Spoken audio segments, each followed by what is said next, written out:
días, el Señor les bendiga. Qué privilegio tan grande podernos reunir hoy a través de estos medios y estar en familia, en casa, llevando a cabo este servicio dominical para la gloria y la honra de nuestro Dios. Nos alegra mucho por aquellos hermanos y amigos que nos han podido observar y darles un saludo a la distancia, a Selvi, Noval y muchos otros.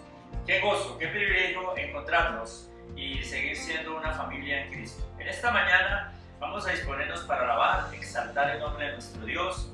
Nuestra hermana Jenny Hernández tiene la enseñanza de la palabra para los niños y nuestro hermano William Garzón nos va a compartir hoy el mensaje de la palabra de Dios. También les animo, hermanos, para que sigamos adelante. Gracias damos a Dios porque hemos sido iglesia y porque en estos tiempos hemos podido compartir juntos con alegría y con sencillez de corazón, como dice la palabra.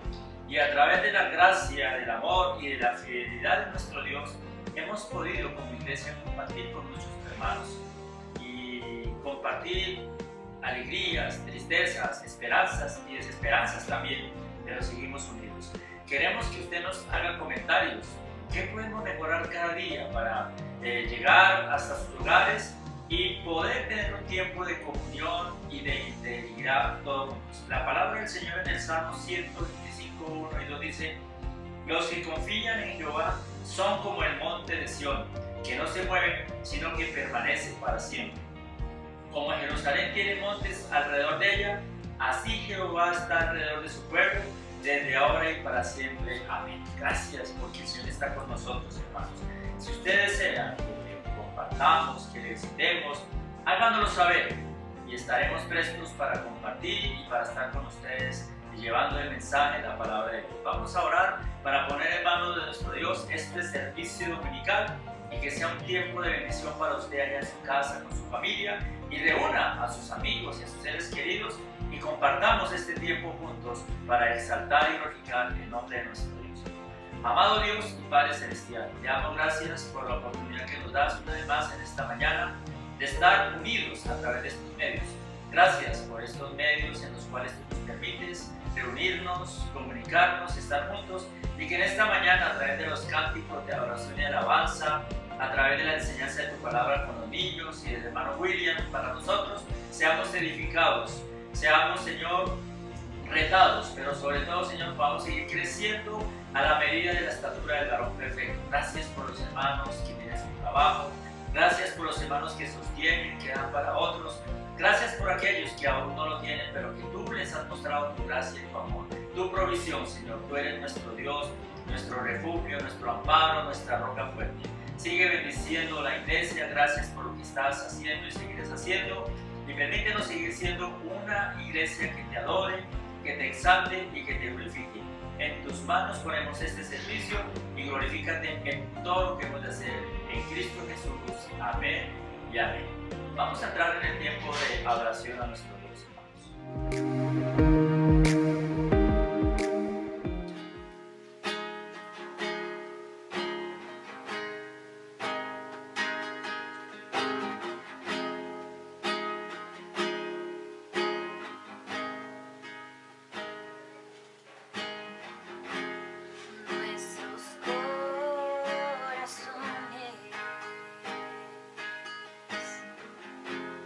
Insaciables son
vamos a tener nuestro minuto misionero y vamos a orar por las misiones, vamos a orar por nuestra misionera. Ella sigue aquí en Bogotá, no es que esté descansando, ella está adelantando tareas en su labor misionera y ha aprovechado para también buscar asesorías y seguir estudiando el idioma.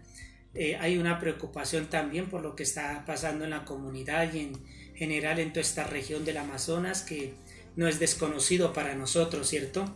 Cómo hay descuido allí y las enfermedades están dando una cuota alta de muertos. Vamos a orar por esa situación también y en general por todos los misioneros que se encuentren ya en el campo o que estén en sus lugares, ¿cierto?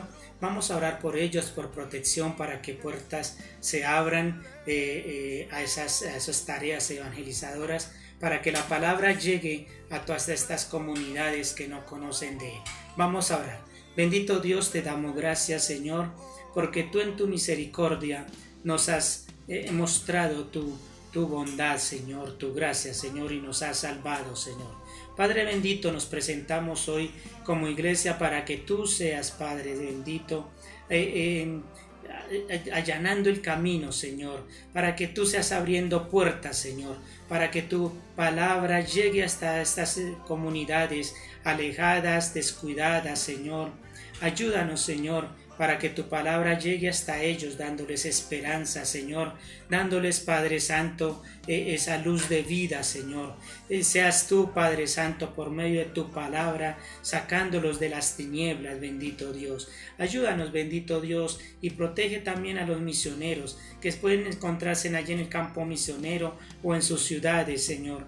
Ayúdales, dales sabiduría, Señor, provéele los medios, Señor, para que el Evangelio pueda darse de una forma correcta, Señor, para que la nueva tuya, Señor, tu Evangelio sea dado de una forma tal que ellos lo comprendan correctamente, Señor, para que la cultura de ellos, sus creencias, su lenguaje, Señor, no sea un impedimento y para que ellos tengan entonces un mensaje distorsionado, malentendido, sino, Padre Santo, para que tu Evangelio pueda llegar hasta ellos de una forma correcta, para que pueda, Señor, regresar dando frutos, Señor. Transforma estas comunidades, Señor.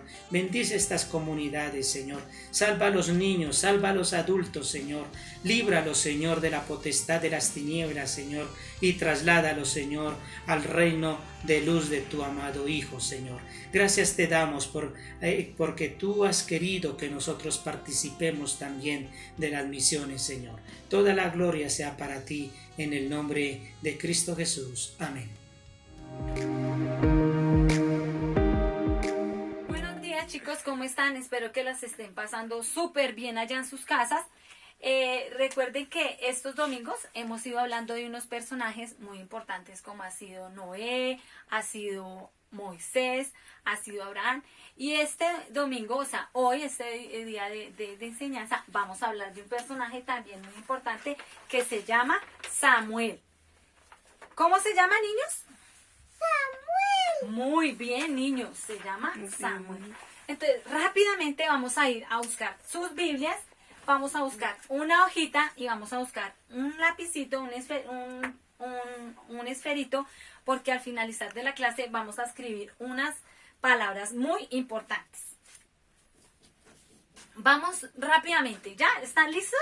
Bueno, vamos a buscar Primera de Samuel, capítulo 3, del versículo 1 al 21. Vamos a leer. Ustedes van a seguir conmigo allá la lectura. El joven Samuel servía al Señor bajo la supervisión de Elí. En esos tiempos el Señor rara vez daba mensajes y tampoco eran frecuentes las visiones que él daba. Los ojos de Elí eran tan débiles que casi estaba ciego.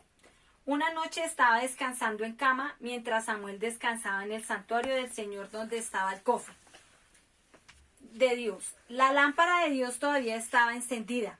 El Señor llamó a Samuel y le contestó: «Aquí estoy». Y Samuel corrió hacia Elí y le dijo: «Aquí estoy. ¿Para qué me llama usted?». Pero Elí le contestó: «Yo no te he llamado, vuelve a tu cama». Samuel regresó a su cama y de nuevo el Señor llamó: «Samuel». Y otra vez Samuel corrió hacia Elí y le dijo, aquí estoy, ¿para qué me llama usted? Elí le dijo, yo no te llamé, vuelve a tu cama. Y Samuel todavía no conocía al Señor, pues el Señor nunca había hablado directamente. El Señor llamó a Samuel por tercera vez, y de nuevo Samuel se levantó, fue hacia Elí y le dijo, aquí estoy, ¿para qué me llama usted? Entonces Elí comprendió que el Señor estaba llamando al joven, y le dijo a Samuel, vuelve a tu cama, y si te llama de nuevo, di, habla, Señor, tu siervo escucha. Así que Samuel regresó a su cama. El Señor vino, se detuvo allí y llamó igual que antes diciendo, Samuel, Samuel. Y Samuel dijo, habla, Señor, tu siervo escucha. El Señor le dijo a Samuel, pronto haré algo en Israel.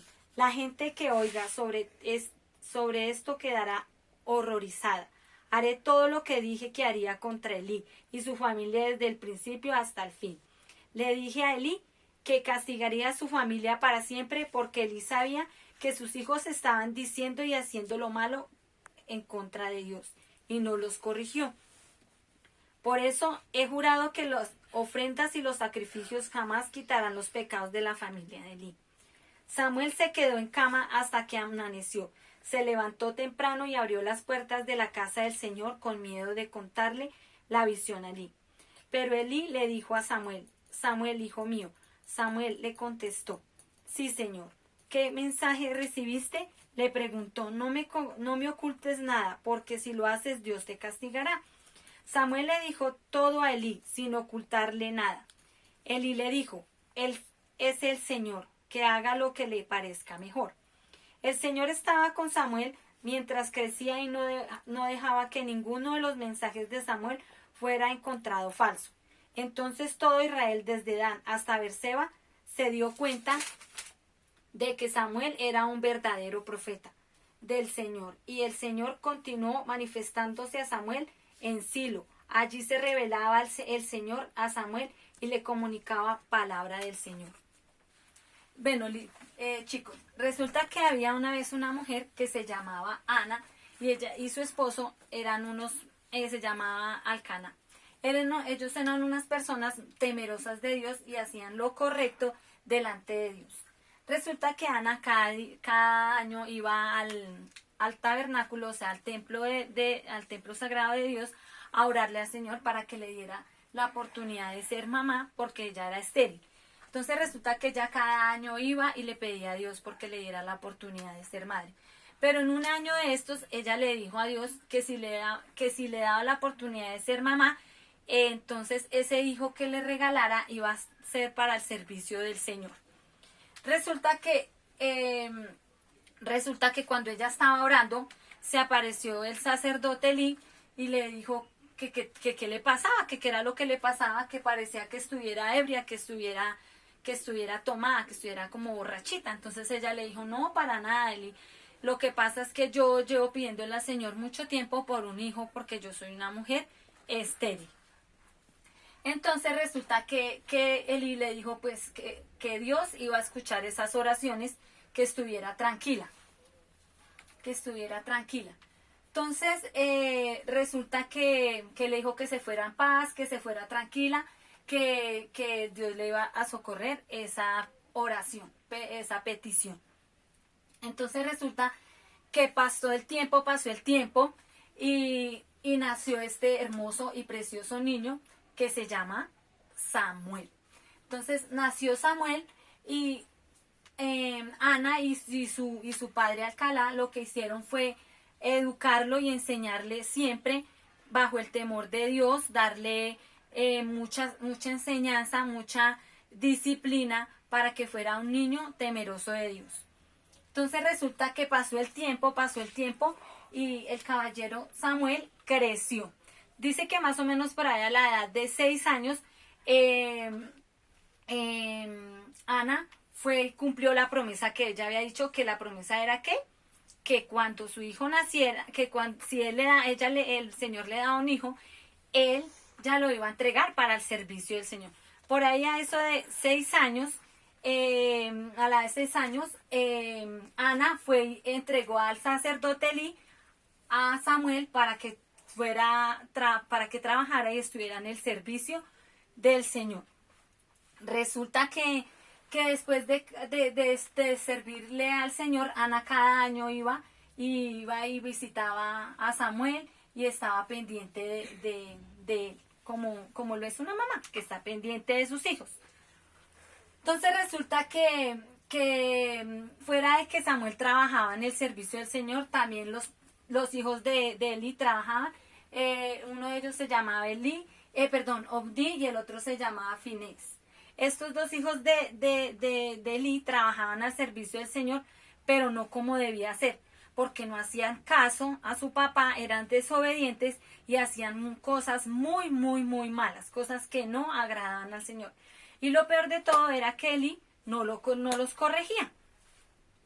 Entonces, el que más trabajaba y el que estaba al servicio del Señor era siempre Samuel. Él no dejaba contaminar su corazón de todo lo malo que hicieran los hijos de Eli.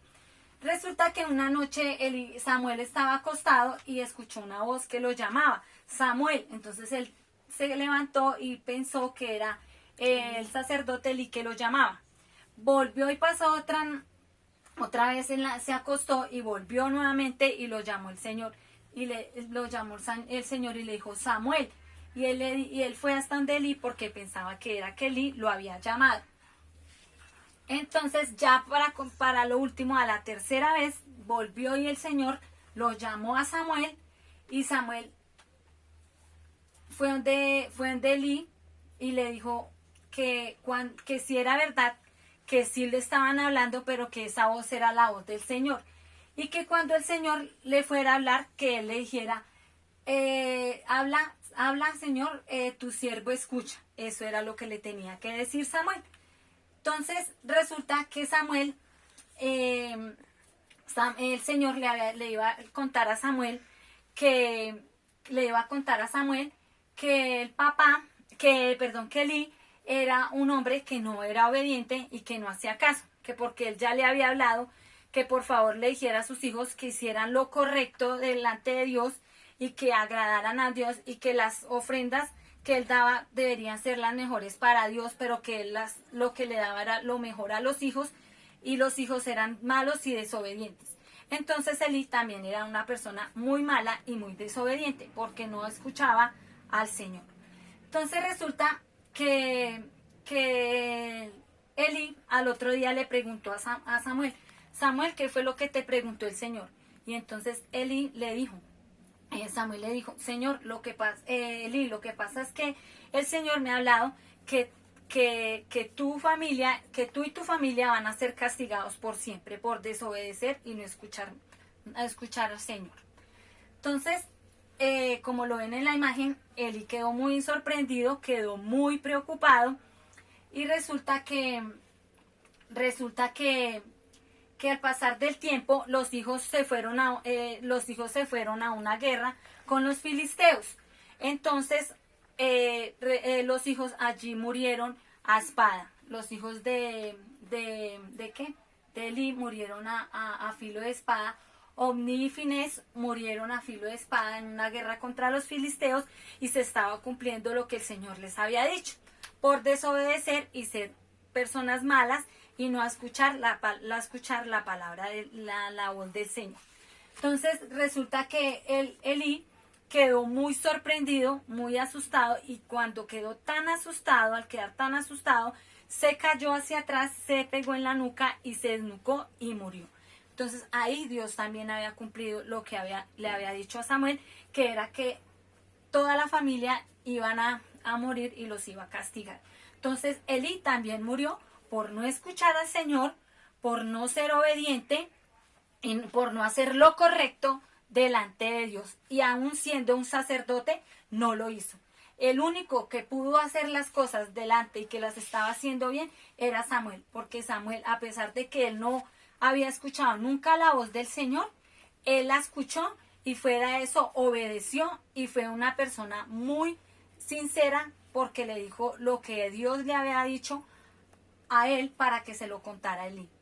Y fue muy sincero al decirle a Eli lo que iba a pasar con su familia y con él. Entonces Samuel fue el único que obedeció, escuchó la palabra de Dios y cada día hacía lo correcto delante del Señor porque no dejaba contaminar su corazón con las cosas malas que hacían los hijos de Eli y la desobediencia que tenía Eli y al no escuchar a Dios. Bueno chicos, ¿qué tal les pareció la historia? Muy buena, ¿cierto? Una historia muy interesante que te habla a ti y a mí, ¿cierto? En estos domingos hemos estado hablando de unas palabras muy importantes a nuestras vidas como es la santidad y la integridad. Hoy les tengo una invitada que ella nos va a recordar qué es la integridad. Bienvenida. Hola chicos. Para ti, ¿qué es, Verónica, la integridad? Para que aquellos niños que no estuvieron en la clase pasada o a chicos que se les olvidó sobre la definición que era integridad, tú no recuerdes. La integridad es hacer lo correcto delante de Dios. Muy bien. ¿Se escucharon, chicos? Es hacer lo correcto delante de Dios. Vale, Verónica, muchas gracias. Chao. Así es, chicos. Nosotros como personas debemos ser personas íntegras y tener una buena santidad. Debemos hacer lo correcto delante de Dios. Pero a esa palabra, integridad, le vamos a agregar una palabra muy importante que es la sinceridad. Hablar siempre con la verdad. Pero chicos, les voy a mostrar unas palabras que a ti ni a mí muchas veces no nos permite ser personas íntegras ni vivir en santidad en nuestra vida cotidiana y alrededor de nuestras familias, de las personas que más queremos. Una de las palabras es la mentira. Muchas veces nosotros decimos mentiras, pero chicos, recuerda que Dios ya te conoce a ti, conoce tu corazón y sabe, antes de que tú digas una mentira, ya te conoce y ya sabes si la vas a decir. Pero Él espera en ti que no digas esa mentira. Entonces, parte de que no seamos santos y que no tengamos una buena integridad es la mentira. También la falsedad. Cuando nosotros queremos aparentar ser lo que no somos. Cuando nosotros queremos mostrarle al mundo que somos unas verdaderas personas cristianas, pero no lo somos. O cuando en casita nosotros queremos mostrar a papá y a mamá que somos unas personas, que somos buenos hijos y que actuamos bien y no lo somos. Y ante Dios más que todo.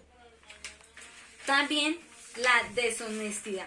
Es cuando nosotros muchas veces estamos siempre ligados a decir las mentiras, a no ser confiables hacia las personas, a no poder tener las personas hacia nosotros confianza y más aún Dios confiar en nosotros. La rebeldía, cuando tú eres rebelde que no quieres hacer caso a papito, a mamita o a tu profesor o a los que te acompañan alrededor de tu vida. Eso se llama ser rebelde. Querer hacer lo que tú quieres hacer en el momento que quieres hacerlo y no en el tiempo de Dios y no esperando y confiando en Dios. Otra palabra importante es el pecado. Cuando tú haces cosas que no son agradables ante Dios y haces cosas que a tu papito, a tu mamita le enfadan o a tu profesora, las haces y eso no es agradable delante de Dios.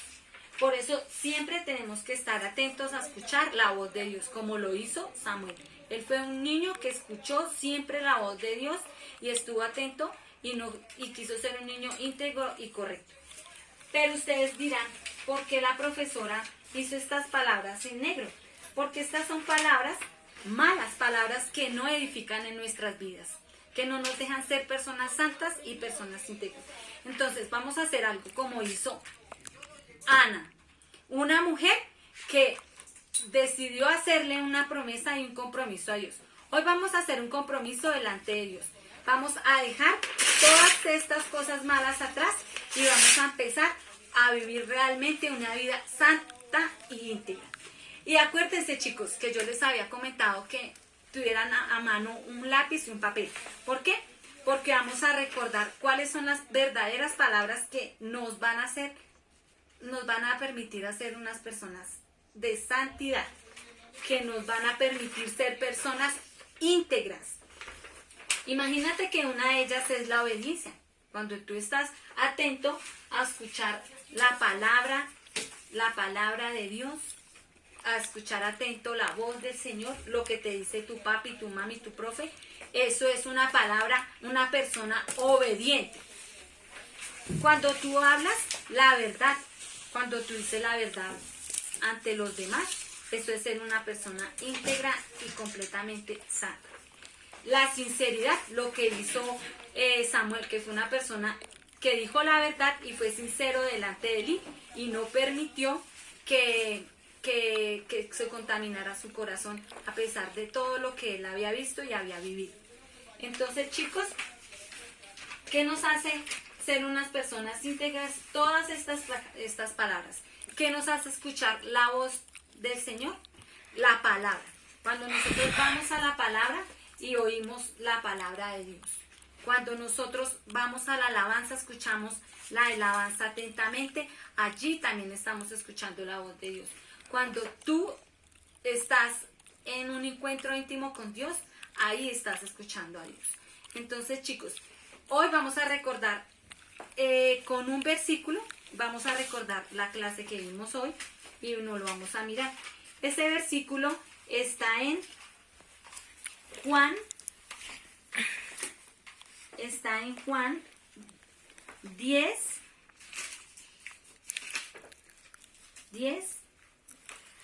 27.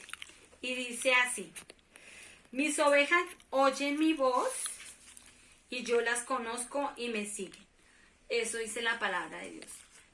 Las ovejas oyen mi voz.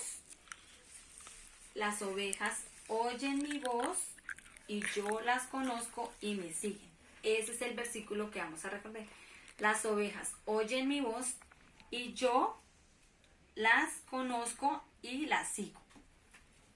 Juan 10, 27. Entonces, chicos, gracias por estar atentos a esta clase de hoy, por aprender más sobre la santidad y la integridad. Tenemos un compromiso tú y yo, que es dejar todo eso atrás, de la falsedad, de la deshonestidad, de la mentira, del pecado, y decir siempre la verdad, ser obedientes, escuchar la palabra de Dios y estar atentos. Muchas gracias, chicos. Vamos a orar, a inclinar nuestras cabecitas para terminar.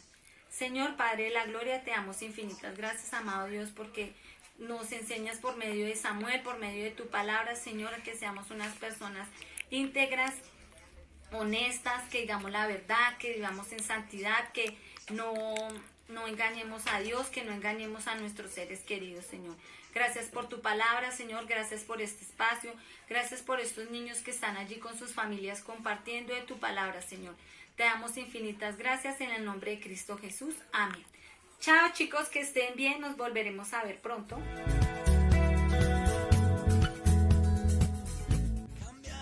Escuela Bíblica Vocacional, Dios cambió mi tristeza en alegría. Del 22 al 26 de junio de 10 a 11 de la mañana. Tendremos clases bíblicas, clase misionera, alabanza, versículos, manualidades, cocineritos y muchas cosas más. Te esperamos. El Señor va delante de ti. Él está contigo. No te dejará ni te desamparará. Invita a la Iglesia Cristiana Confraternidad La Victoria. Crecer, avanzar y conquistar.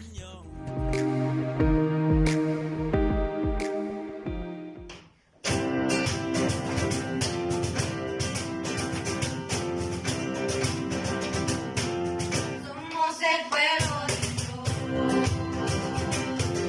Somos un pueblo especial, llamados para anunciar las virtudes de aquel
Buenos días, iglesia. ¿Cómo están? Qué bueno volvernos a reunir con estos medios virtuales, ¿cierto? Es bueno pensar en los hermanos, pensar en cómo podrán estar ellos. Y qué bueno así, de esta forma, reunirnos, cantar a Dios y pensar un poco en la Escritura. Y hoy quiero seguir con nuestro tema que hemos empezado algunos domingos anteriores acerca de la santidad.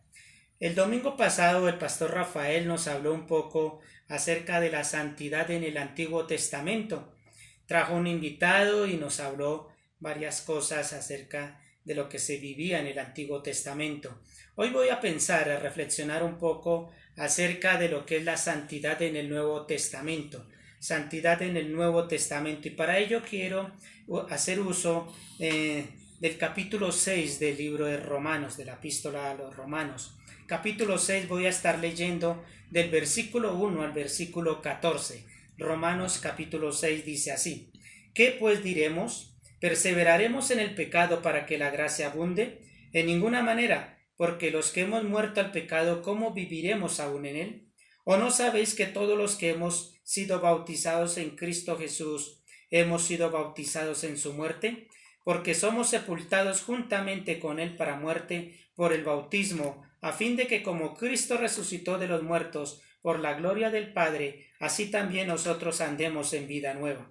Porque si fuimos plantados juntamente con él en la semejanza de su muerte, así también lo seremos en la de su resurrección. Sabiendo esto, que nuestro viejo hombre fue crucificado juntamente con él, para que el cuerpo del pecado sea destruido, a fin de que no sirvamos más al pecado. Porque el que ha muerto ha sido justificado del pecado. Y si morimos con Cristo, creemos que también viviremos con él, sabiendo que Cristo, habiendo resucitado a los muertos, ya no muere, la muerte no se enseñorea más de él. Porque en cuanto murió al pecado, murió una vez por todas, mas en cuanto vive, para Dios vive. Así también vosotros consideraos muertos al pecado, pero vivos para Dios en Cristo Jesús, Señor nuestro. 12.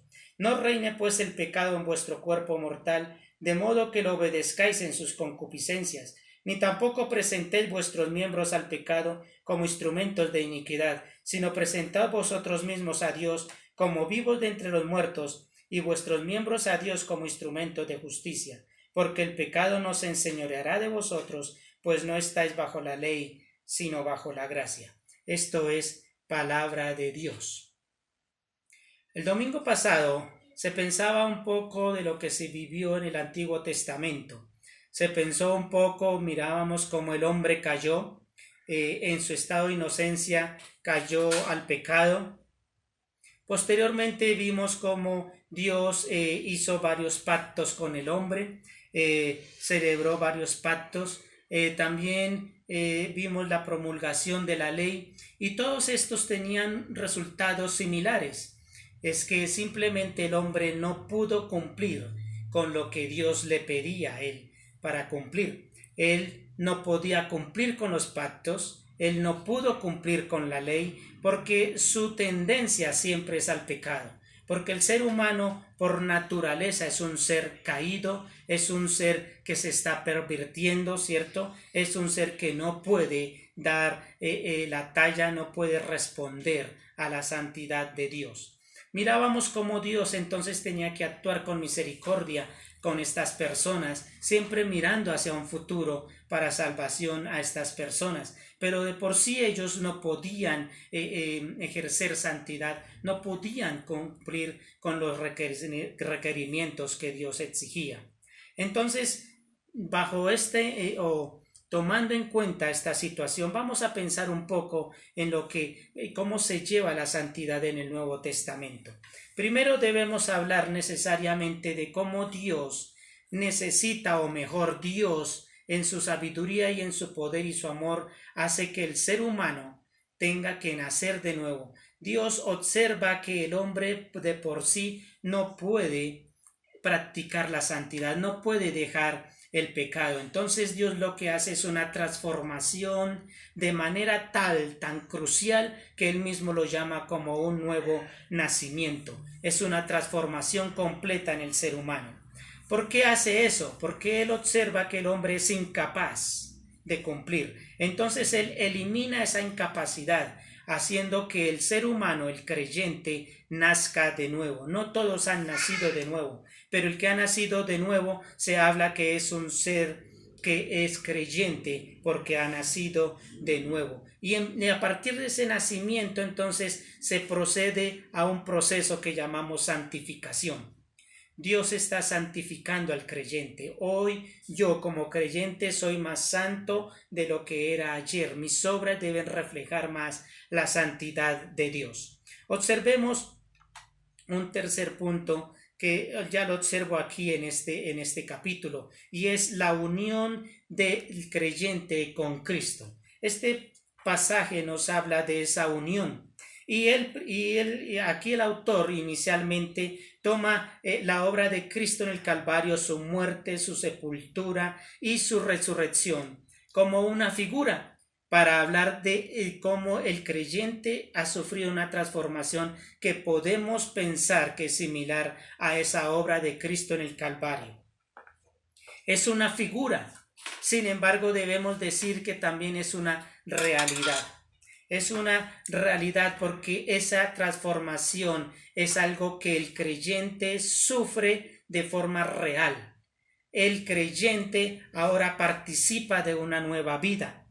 Esa unión con Cristo le permite a él hacer que el creyente ahora sea un ser diferente. Ya las cosas viejas pasaron, ya ese hombre ha muerto, ahora el creyente es un ser nuevo. ¿Por qué? Porque está unido con Cristo. Está unido con Cristo en su muerte, en su sepultura y en su resurrección.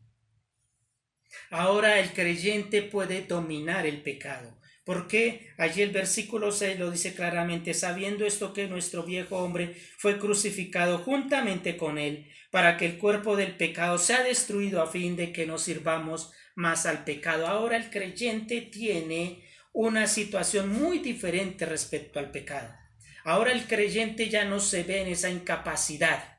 No puedo imitar a Dios. No, Él me manda a ser santo como Él es santo, pero no puedo. Pero el creyente debe decir sí puedo. ¿Por qué? Porque el pecado, el cuerpo de pecado, esa tendencia, o mejor ese poder que ejercía sobre mí, ahora ha sido crucificado. ¿Por qué? Porque ahora me encuentro unido a Cristo.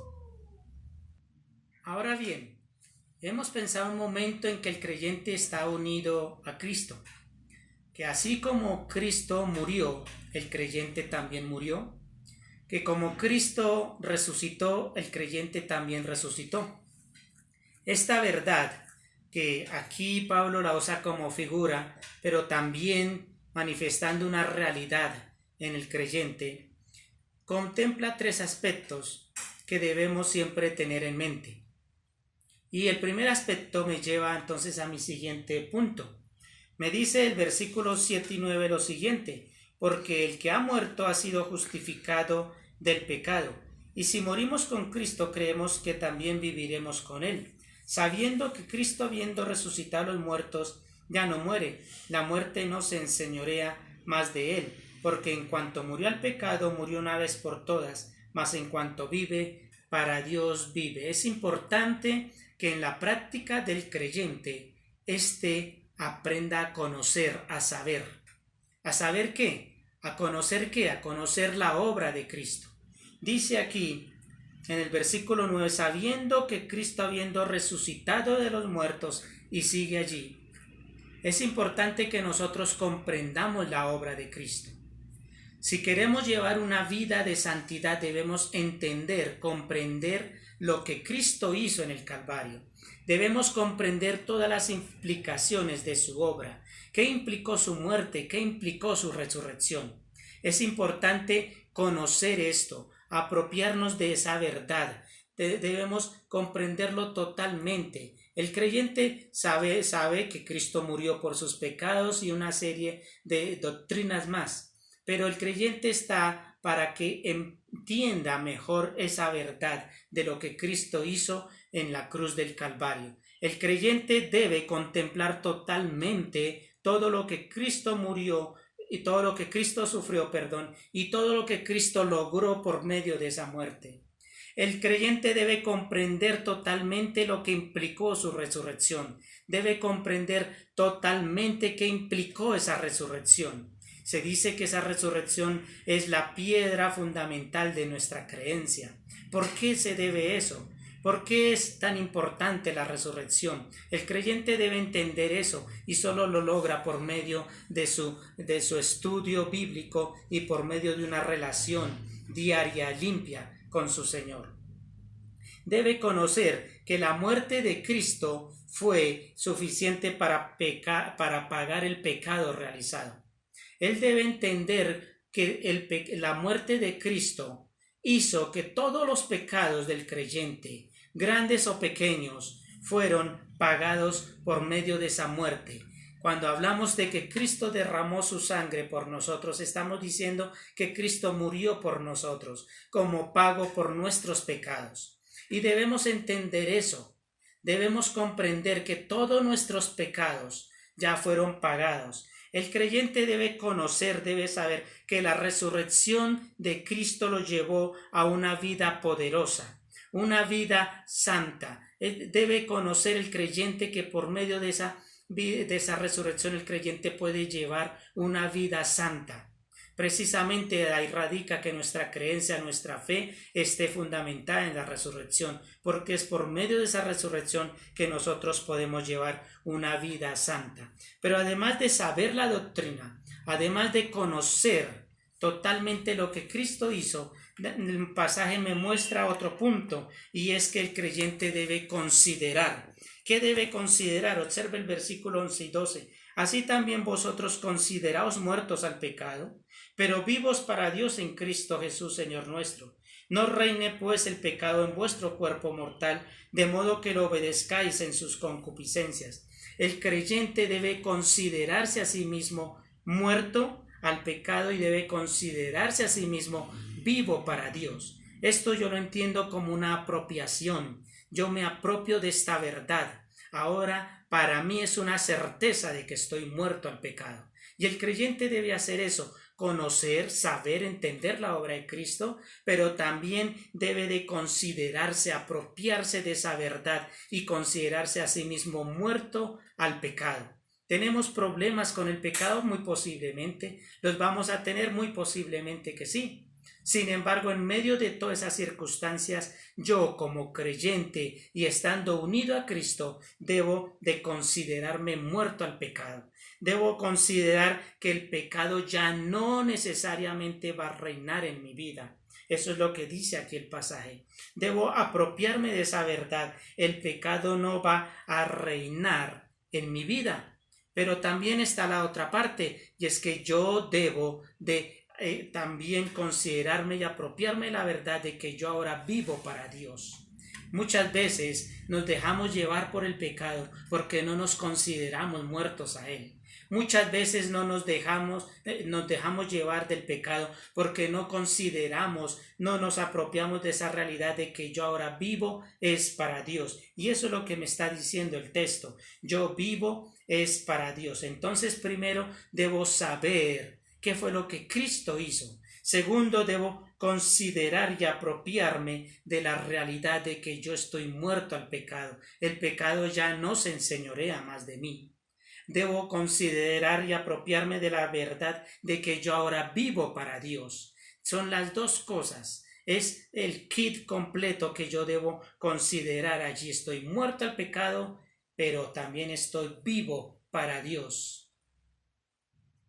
Hay también una tercera parte que debo tener en cuenta en mi unión con Cristo.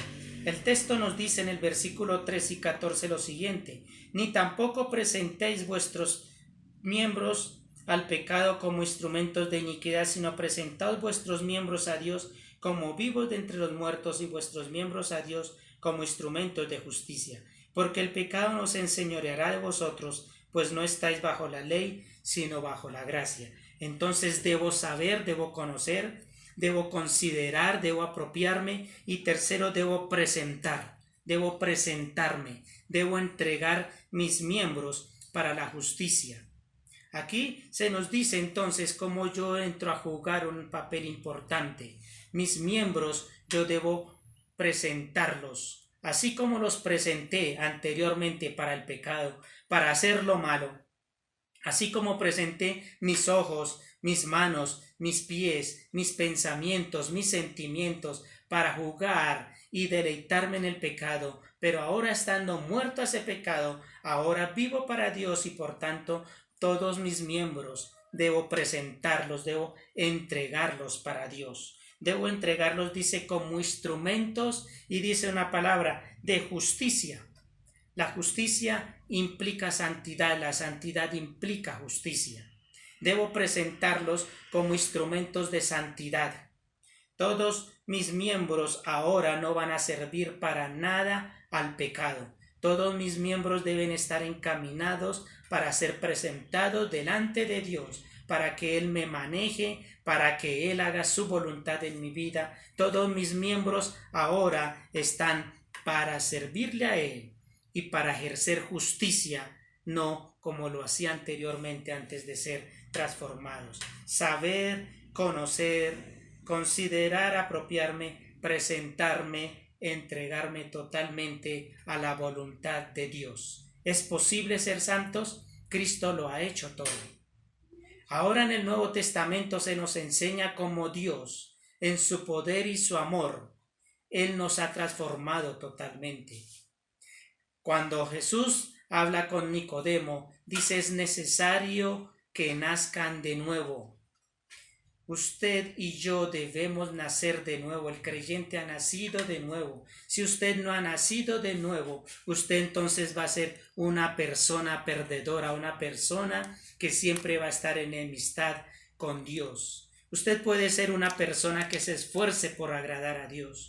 Usted puede ser una persona que se esfuerce por cambiar sus hábitos, por mejorar de continuo, pero si usted no ha nacido de nuevo, si en usted no ha habido una transformación tan crucial y tan dramática como es estar unido con Cristo, de tal forma que en su transformación se pueda hablar que ha sido como un morir y un resucitar, si eso no ha pasado en su vida, mi amigo, usted está en enemistad con Dios, tiene problemas con el pecado lo gobierna a usted. Pero ahora Dios dice que lo puede transformar. Dios puede transformar su vida completamente. Solamente lo puede hacer. No importa su edad, no importa sus actividades, no importa sus criterios, no importa sus temores. Dios puede hacer de su vida un ser totalmente diferente. Y eso lo va a lograr en virtud de la unión con Cristo. Solamente lo puede hacer así. En el Antiguo Testamento las personas resultaban totalmente caídas, resultaban totalmente derrotadas para agradar a Dios. Pero ahora en el Nuevo Testamento observamos cómo el creyente ha sido llamado a vivir para Dios y el pecado no va a enseñorearse de él. Yo le pregunto a usted, ¿eso es una realidad en su vida? Usted me puede decir, bueno, sí, estoy batallando con el pecado. Bueno, es normal y posiblemente se siga presentando eso, pero el pecado gobierna su vida, gobierna sus emociones, gobierna sus gustos. Usted se deleita en el pecado, entonces usted no ha sufrido la transformación que Dios pide que se haga. Usted debe rendirse en fe delante de Dios para clamarle a Él que lo transforme, para que lo una a Cristo y que su cambio sea tan dramático que podamos decir: usted ha muerto al pecado y usted ha resucitado para Dios. Ahora el creyente tiene un nuevo accionar, y si antes ese accionar tenía al pecado como motor, ahora el creyente tiene un accionar cuyo motor se llama la gracia. El creyente no practica el pecado. Ningún creyente practica el pecado, porque ahora el creyente está practicando la santificación. El Nuevo Testamento entonces nos revela una voz de esperanza, una realidad que está por encima del pecado, que está por encima de la tragedia del ser humano, porque ahora Dios lo ha transformado, lo ha hecho una nueva persona, y ahora la santidad, escúcheme bien, es una realidad en nuestras vidas. Estamos siendo santificados para la gloria de Dios. No tiene que vivir en la ley, en los antiguos pactos, en el Antiguo Testamento, donde allí había simplemente debilidad y todo lo encerraba en una sola palabra, pecado y derrota. Pero ahora en el Nuevo Testamento Cristo se ha presentado delante de nosotros, nos ha transformado y ahora podemos cumplir con el requisito de Dios, ser santos porque Él es santo. Que el Señor nos bendiga. Oremos. Bendito Dios, te damos gracias, Señor.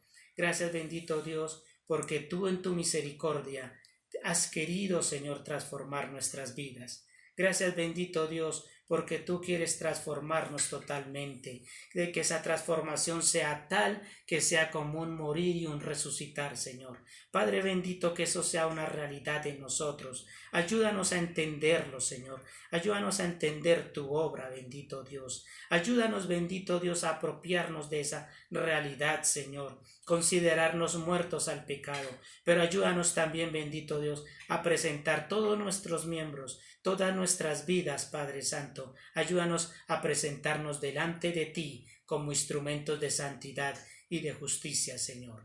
Gracias te damos, Señor. Toda la gloria y toda la honra sea para ti, en el nombre de Cristo Jesús. Gracias, hermanos. Dios los bendiga. Un buen día.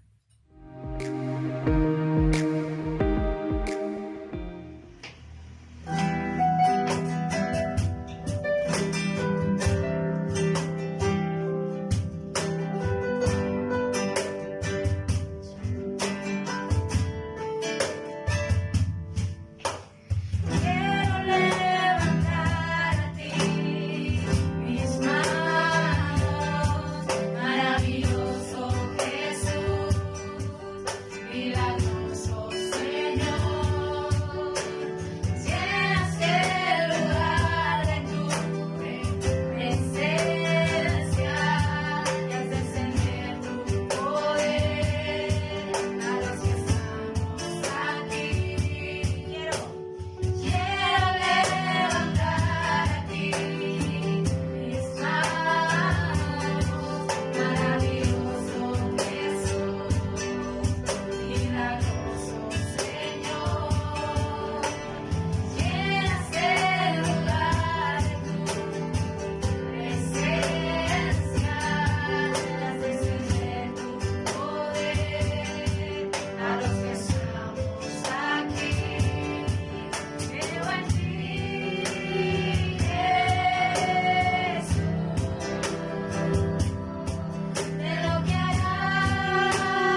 hermanos, qué bueno, qué bendición, qué privilegio que hemos tenido esta mañana ahí en nuestros hogares, en su casa, en camita o en el comedor, en la sala donde hemos estado. Qué bendición haber podido tener este tiempo de alabar, de exaltar el nombre de nuestro Dios, de escuchar el mensaje de su palabra y ser retados. Le animamos, hermano, que compartan el link con otras personas. A la hora que nos puedan ver, háganos llegar sus comentarios. ¿Qué podemos cada día mejorar para seguir llegando a lo más profundo de nuestros corazones a través de este tiempo en el que podemos seguirnos reuniendo? Esta semana seguimos viéndonos a través de la pildorita, y si usted necesita algo, háganoslo saber, hermanos. Comuníquese 310-562-9880. Esperamos sus comentarios, sus sugerencias, sus peticiones, todo lo que requiera, háganoslo saber, hermano.